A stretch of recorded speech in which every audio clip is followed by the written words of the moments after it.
Hello, this week I have a story for you about a man whose personality undergoes some strange changes after a life-changing accident.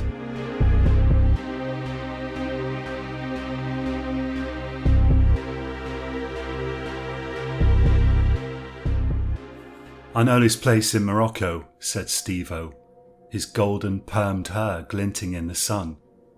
You can dive 25 metres into the sea if you dare, and there are people selling food by the road, like local peasants, but it's amazing food, and the women. He made a gesture, like a French chef expressing his appreciation of a fine lobster. We've definitely got to do it, said Mickey, but I tell you what, a friend of mine hired a Lambo in Italy last year and just drove around the country roads in it. Imagine that. And if we go to Italy, we can spend some nights in Rome and Naples. I like the sound of Italy, said Baz, picking up bits of kebab meat that had fallen on the wrapper on the table and eating them. Italian food, Italian girls, amazing weather.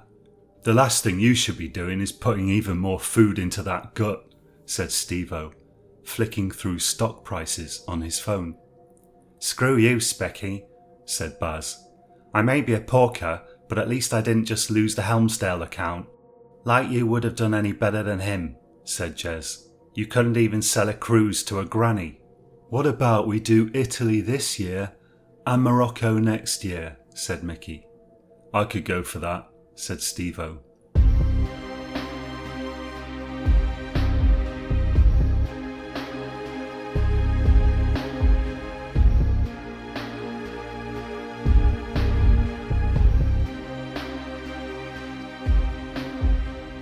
The green Tuscan hills shone under the hot sun with a startling lush verdancy. A faint breeze rippled fields of long grass into waves. The hillsides were littered with unearthly greyish olive groves, interspersed with fig trees, and the air smelt of thyme and stone pine. On the hills were little clusters of greyish stone buildings and castles, and the quiet road wound picturesquely away into the far distance.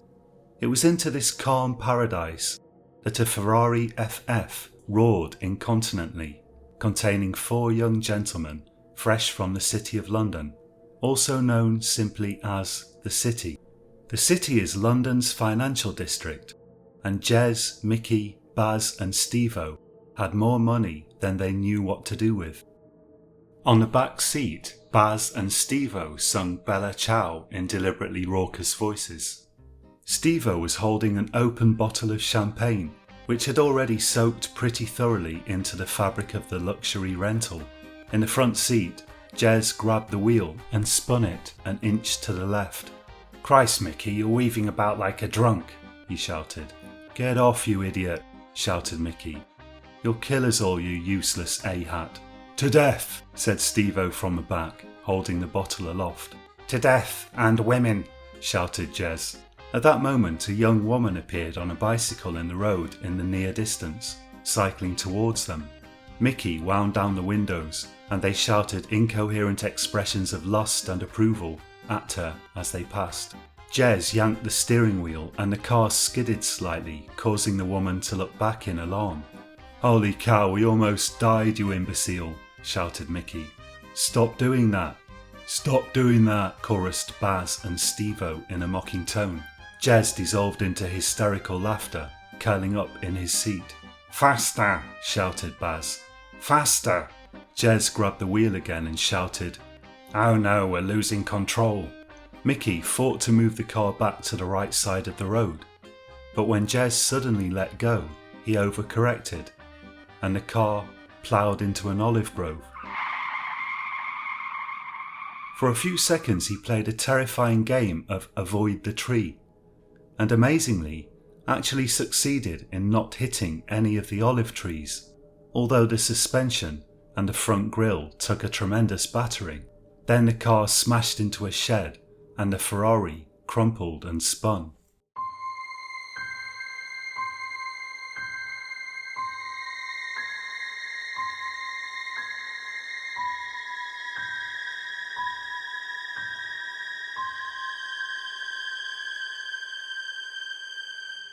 When Jez awoke, he was immediately conscious of the terrible heat of the sun beating down on what was left of the car, tempered only by the draft that passed through the smashed windows. He tried to rouse Mickey, then he realised there was a tree branch sticking out of Mickey's forehead. From the back, Baz suddenly shouted, "My legs! Oh God, my legs!" With a shaking hand peppered with bits of broken glass from the windscreen, he pulled out his phone and dialed 999.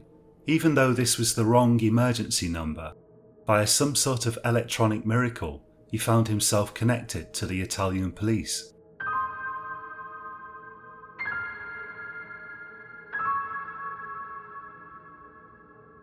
Mickey lay on a hospital bed, his head heavily bandaged. The Italian doctor was holding a paper containing a printout of Mickey's MRI. "The stick penetrated the frontal lobe," said the doctor. "It's a luck. This area of the brain is not so important." "Am I gonna be okay?" said Mickey, slurring his words due to the heavy medication regime. "It's possible you experience some personality changes," said the doctor. "Maybe some depressions, ups and downs, maybe difficulty with making the decisions, but I think not so bad." Mickey smiled faintly. "I'm gonna kill Jez," he said. "He was the one who was driving?" asked the doctor. "No, but it was his fault, stupid moron," said Mickey. Mickey was in hospital for 3 months, and he was off work for another 2 months after that. By the time he returned to work, the others were all long since back at their desks. He shuffled in, mumbling to himself. When they saw him, they went quiet. The entire office paused and turned around to look at him, some rising from their seats. "Mickey," said Baz, "my main dude." But his tone was anxious and insincere. Then Jez said, "You dog." Jez turned to the others. "He's doing a Jack Nicholson. One flew over the cuckoo's nest." He ran to Mickey and threw his arm around Mickey's neck, holding Mickey almost in a headlock. Several among the office staff half smiled uncertainly, while others looked horrified. "Jez," began Steve-O, in a serious tone of voice. But then Mickey abruptly stood up straight, threw his arms in the air and shouted, "I got you, I got you." The office dissolved into cheers and applause.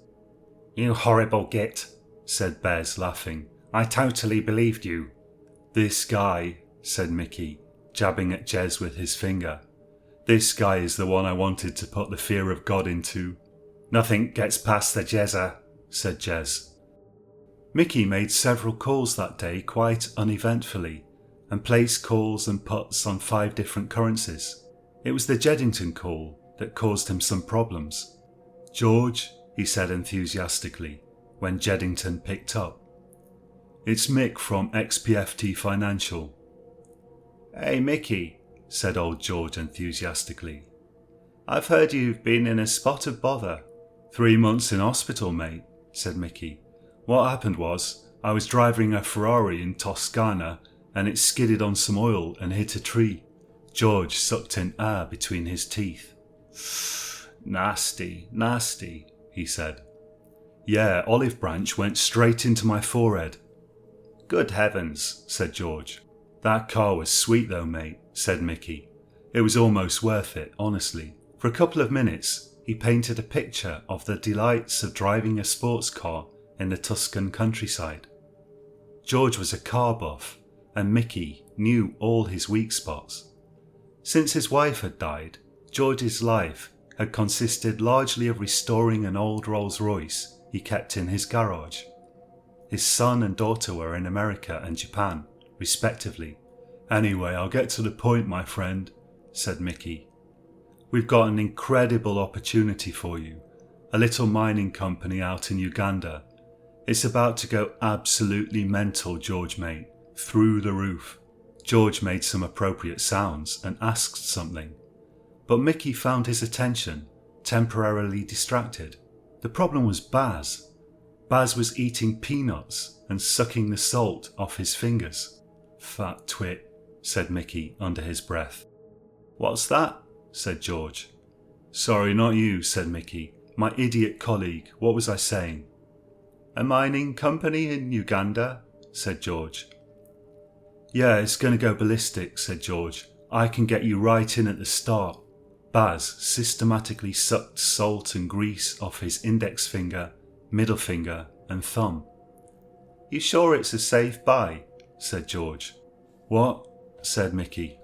At the back of his mind was the knowledge that George would almost certainly lose at least half and possibly all of any money he invested in the mining company.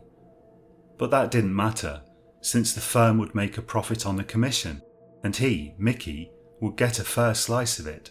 Abruptly, he stood up. Will you wash your ruddy hands, you stupid ape? He shouted. The entire office stopped what it was doing. Baz looked up, then said weakly, Sit down, you fool. Mickey looked confused. Sorry, he said, and he sat down. When he had composed himself, he found George was no longer on the line. Probably for the best, he thought.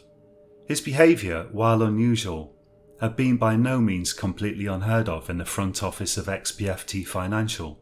Only after the episode at the bar a few weeks later did Mickey's colleagues really begin to think there was something quite badly wrong with him. They were in their usual haunt, a fashionable cocktail bar in Soho called The Tiger. Listen to this, said Steve-O. That woman I sold Savraplex Electronics 2 months ago, the CEO, interjected Jez, smoothing the gel in his closely cropped receding hair. Yeah, she's a CEO, said Steve-O. I met her. Rolex and everything. Started her own business 5 years ago making cable ties. Anyway, Savraplex went bankrupt and she lost nearly 2 mil. They laughed, as though he had told a hilarious joke. Except for Mickey, who was walking a pen to and fro on his fingers, curling it around each finger one after the other, and appeared lost in thought. That's not the funny bit, said Steve-O. Her husband, right? He's some bold bodybuilder geezer. He turned up at reception this morning asking for me. Crikey, said Baz. Yeah, well, security threw him down the steps and he broke his wrist, and he was holding his broken wrist and swearing his head off on the steps, saying he was going to smash my head in. That's not good, said Baz, giggling and sipping a luminous blue cocktail. So I made like I was going to take him up on the offer, said Steve-O. Started down the steps shouting, come on then, you bold gimp, at him. Bold gimp, said Jez, dissolving into laughter. What did he do? Asked Baz. Ran off like a frightened little kid, said Steve-O. You should have seen him. The expression on his face, priceless. They all laughed, except Mickey. You're right, Mick, said Steve-O. Did you hear anything of what I just said? Her husband wanted to beat you up, but security broke his wrist and he ran off, said Mickey woodenly. Yeah, said Steve-O, somewhat deflated. Hey, what's up with you, mate? The noise in this place, said Mickey. I can't hear myself think. We should go somewhere quieter. Yeah, that's what you want on a Friday night, said Baz sarcastically. Somewhere really quiet. Yeah, with no girls, said Steve-O. Mickey abruptly rose to his feet. I'm going home, he said. Hey, come on, we're only joking, mate, said Baz. Mickey floated silently out of the door, not looking back. It's the brain injury, said Jez. He's not been the same since. For a minute or two, they stared reflectively into their drinks. Then Steve-O said, Let's get some drugs and go to a club. And they cheered, finished their drinks, and poured out of the bar, singing and shouting. Mickey didn't appear at work the following Monday. On Tuesday, he phoned in and said he wouldn't be coming back and didn't care about his current pay packet. Dr. Stenson regarded Mickey calmly in his office, with a reassuring half smile on his face. You must expect some personality changes, Mickey, he said. Part of your brain has been irrevocably damaged. Your brain is an amazing thing. It can survive damage to the frontal lobes and, to an extent, can even reroute certain functions. However, you will likely never be the same as you were before the accident. It's like everything just bothers me, said Mickey, shaking his head. I used to be so relaxed. What kinds of things bother you? Asked Dr. Stenson. Everything, said Mickey. Noise, germs. I'm always worrying about germs. People bother me. Everything's too bright, too loud, too intense. These symptoms are fairly typical after a brain injury, said Dr. Stenson. You know, a lot of people are just naturally like this. Not everyone likes noise and confusion. I'd like to prescribe a mild sedative for you. Stenson began to fill out a prescription. Mickey shook his head. I don't want sedatives, he said. No more sedatives. In that case, said Dr. Stenson, I recommend you take some time to make friends with the new Mickey. The new Mickey is still the old Mickey, but his interests and appetites might be a little different. For example, whereas the old Mickey liked parties and bars, the new Mickey may appreciate a good book more, or perhaps some calming classical music. This really sucks, said Mickey. I'll see you again in a month, said Dr. Stenson. The others largely forgot about Mickey. As Baz said, life's too short to deal with head cases. Not until they were planning their next holiday did he once again become a topic of serious conversation.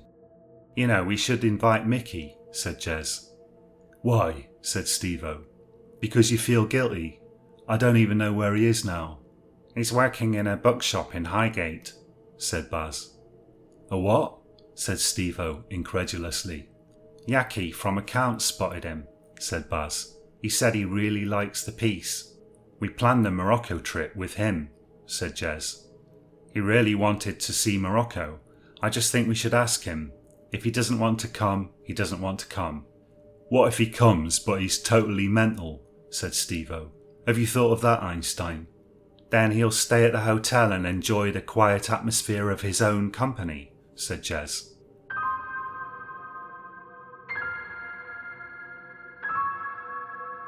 When they filed into the Hotel Casablanca, at first everything seemed relatively normal. Almost like old times again, as Baz said. The hotel was dripping with expensive chandeliers, maroon wall hangings, and gold-plated metal. This is the life, guys, said Steve-O. Let's hit the bar. Wait a minute, said Jez. I've just had a thought. Isn't Morocco Muslim? What of it? Said Steve-O. Don't worry, you won't have to convert. I'm wondering if they have alcohol, said Jez. Steve-O turned pale. They're better, he said. They had booze last time I was here. If not, we'd better go and find something else to get ratted on. But they needn't have worried. Not only did Morocco have alcohol, but the hotel bar even had alcohol, in sufficient amounts. They ordered rum cocktails, the bar's speciality, and Steve-O said, To life, adventures, and chicks. The others repeated the toast and cheered. They all drank except Mickey, who began rubbing at the glass with a napkin. What's up, mate? Said Jez. You not drinking? It's just this glass doesn't look too clean, said Mickey. Drink up, it won't kill you, said Steve-O. I don't want other people's germs, said Mickey. You're not going to catch anything from a glass, said Steve-O. What are you, an old woman, fussing over glasses? I could get herpes, said Mickey. I don't want herpes. Never had it, don't want it. Mickey finished wiping the glass, and then went to the bar to get a fresh one, having decided his current glass was a health risk. Is it all going to be like this? Said Steve-O quietly, when he was out of earshot. He'll be all right, said Baz. We've got to cut him a little slack, that's all. The old Mickey would never have been afraid of a glass, said Steve-O. Yeah, well, this isn't the old Mickey, said Baz, since Jez messed his brain up. Screw you, said Jez, laughing insincerely. When Mickey returned, they fell to talking about their financial triumphs. Hey, you know that bloke who lost his money after I persuaded him to blow it on shares in that drug company that got canned, said Baz. Yeah, what a loser, said Steve-O. I just heard he topped himself, said Baz, grinning. No way, said Steve-O. Yeah, drove his car off a cliff in France, said Baz. What a loser, said Jez, wonderingly. I had a guy top himself last year, said Jez. Can't say I wasn't happy about it. Geezer kept phoning me about his investments, worried he was going to lose everything. He burst into laughter. I told him to hold on, and his silly old fool listened to me. They all laughed except for Mickey, who seemed more interested in the floor. How did he do it? Asked Baz. Overdose, said Jez. What a gimp. Still, as long as he's not hassling me anymore, that's the main thing. What you looking at, Mick? Said Baz, with a hint of genuine sympathy in his voice. Pretty sure that's a cockroach, said Mickey. This place might be infested. Don't worry, mate, said Jez. We're not going to eat here. I wonder how they wash the glasses, said Mickey. Seriously, give it a rest with the glasses, said Steve-O, covertly whirling his finger around, pointing at his forehead. Yeah, you're right, said Mickey, suddenly pulling himself together in a way that was slightly unsettling. No more talk about glasses. That's the spirit, said Jez, clapping him on the back. Good bloke. At 1 p.m. they headed for the sea. The sun was high in the sky, and the heat was intense. Should we really be out in this? Said Mickey. Even the locals avoid it. We could get skin cancer. The good news is you can only die once, said Steve-O. Eat, drink and be merry, my friend. Over here, he added, gesturing vaguely down the road that led through the arid landscape to the beach. You can usually find street food. The best street food ever, I'm telling you. They soon came across a deeply tanned and slightly sunburned man cooking meat at the side of the road. He was taking chopped meat, coated in a pinkish sauce from a bucket with a trowel, and frying it on an open plate above a gas burner. Give us 4 of your best, my man, said Steve-O, holding up 4 fingers. I'm not eating this, said Mickey, with a horrified expression on his face. Why not, mate? Said Steve-O, in a tone of voice that brooked no nonsense. You could get seriously ill from this, said Mickey. Worst that happens is you have to spend a few days sitting on the white throne, said Steve-O.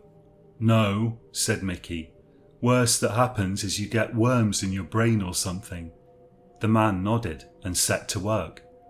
After frying the lumps of meat, he put them in pita breads, together with bits of lettuce and other vegetables from another bucket. You'll change your mind when you see the finished product, said Steve-O. There's no such thing as brainworms, said Jez. Pretty sure there are such things, said Mickey. The man passed the pittas one by one to the men. Steve-O taking 2, since Mickey still refused to have anything to do with the ominous-looking meat-filled pittas. Smell that, said Steve-O, thrusting a pitta under Mickey's nose. It smells rancid, said Mickey. Absolute nonsense, said Steve-O. Seeing that Mickey wasn't going to change his mind, he added, Okay then, I'll have yours. You're lost, mate. And he bit enthusiastically into the pitta, meat juices dribbling down his chin. For 5 minutes or so, they walked slowly towards the sea cliffs, eating their street food. They had almost reached the cliffs when a man ran towards them, shouting and waving his arms. No eat, he shouted. No eat. What the? Said Baz. Steve-O was still eating the food and was already on the second pitta. The man pointed at the food vendor, still visible by the road behind them. Bad man, he shouted. Very bad. The food vendor was surrounded by police. As they watched, the police threw the man roughly into a police van. Bloody hell, said Baz, his pitta dropping out of his hands onto the floor. Tastes perfectly fine to me, said Steve-O, and he carried on eating. Screw this for a game of cricket, said Jez, and he threw his to some waiting seagulls, who set upon it eagerly, squawking. Jez proceeded to launch into a story about some shares he'd sold to a young father, which he said were absolute trash, meaning the man's wife had been forced to reluctantly return to work instead of looking after their children, to keep a roof over their heads. As they approached the cliffs, his story seemed to take on a demented quality and to segue, bizarrely and without warning, into a story about a girlfriend he'd dumped after she'd fallen pregnant. "You should have seen her sitting there crying her eyes out," he said, and he dissolved into deranged peals of hysterical laughter. The others laughed too, except for Mickey, who was even more silent than usual. When they reached the cliffs, they peered over the edge. 25 metres to the sea, said Steve-O. "No way," said Baz. "That's got to be more like 40 metres. "It's 25, said Steve-O. "Come on then, who's game and who's a frightened little girl?" "I'm not doing it, mate," said Baz. "I can barely swim." "You gotta be joking, mate," said Steve-O. "With all that fat, you'd float like a cork." "Very funny," said Baz. "Actually, I don't feel so well." "Scared of heights?" said Steve-O. "I don't feel too great either," said Jez, strangely still laughing at his own story.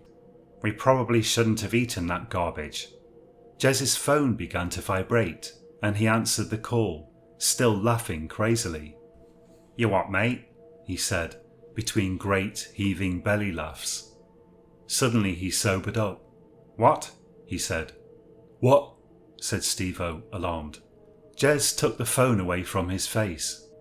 "Bloody thing's died," he shouted, and he proceeded to smash the phone on a rock, then began stamping and grinding the remains under his foot, kicking what was left of it over the edge of the cliff. When he finished kicking and stamping, he was wild-eyed with anger. "Somehow," he said, boiling with rage, "our conversations are being streamed live on the internet. The stream's got over 10,000 viewers." Baz visibly paled. "We must be bugged," he said. "Everyone check your pockets." And he began frantically turning out his pockets. "No," said Steve-O. "We're not bugged. Show us your phone, Mickey." Mickey slid his phone out of his pocket and handed it to Steve-O, who showed it to the others. "Why, mate?" said Jez. "Because I don't like you," said Mickey. "I don't like any of you, and I'm sorry I ever met you. This brain injury, it changed me. It made me realise some things. I suppose I should thank you, Jez." "You traitor," hissed Baz. "I'm going to murder you." Steve-O held up a restraining hand. "No," he said. "He needs proper punishment. You're going over the edge, Mickey, and if you survive, then we're going to beat you to a pulp." Steve-O began to push Mickey towards the cliff edge. "Hey," said Jez. "If he doesn't dive right, he might seriously die. Let's just beat the bejesus out of him right here." "He's going flying," shouted Steve-O. "Kill me," shouted Mickey. "Go to prison, it's what you deserve." But all the same, he resisted Steve-O's efforts. Baz and Jez began to help Steve-O push Mickey towards the edge of the cliff. Mickey was teetering on the edge, hanging onto Jez's sleeve, while Steve-O tried to kick his leg, when Steve-O abruptly vomited blood, covering Mickey's lower half in bloody vomit. "Oh, that's disgusting," Jez exclaimed. Steve-O's eyes seemed to glaze, and he abruptly lost his balance and fell over the cliff edge. "Steve-O!" shouted Jez. He rushed to the edge to see what had happened to Steve-O, but Baz somehow fell into him, and he too hurtled down into the foaming sea. Baz opened his mouth to say something, but instead his eyes rolled back in his head, and he began to convulse. Mickey tried to grab him, but before he had managed it, a particularly violent convulsion flipped Baz over the edge. His rather corpulent body hit the water 2 seconds later, with an enormous splash. Mickey ran for his phone, which Steve-O had somehow dropped on the ground.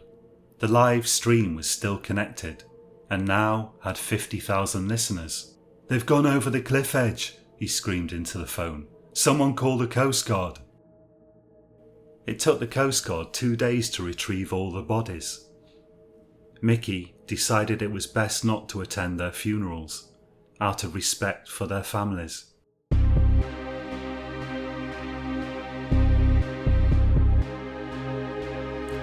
Thank you for listening. You've been listening to Science Horror. My name's John Purcell, and all these stories are written by me. This one was a bit shorter than usual. It somehow didn't really flow in the way that I wanted. I had the idea of writing a story about a person who gets a brain injury and becomes increasingly neurotic, obsessed with germs, kind of obsessive compulsive and so on. But I think to really chart the steady, slow descent, I probably need an entire book. Anyway, I hope you enjoyed this story. If you did enjoy this story, could I just ask you to please become a street food vendor in Morocco? Thank you so much, it really helps me when you do that. Also, there's the like and subscribe buttons if you feel like giving those a click. Thanks. I'm not sure what I'm going to write for next week, but I'm thinking of writing a story about some person or people who take it into their heads to genetically modify weeds in a very sinister manner. Do join me again next Monday for that, and until then, have a good week and sleep well.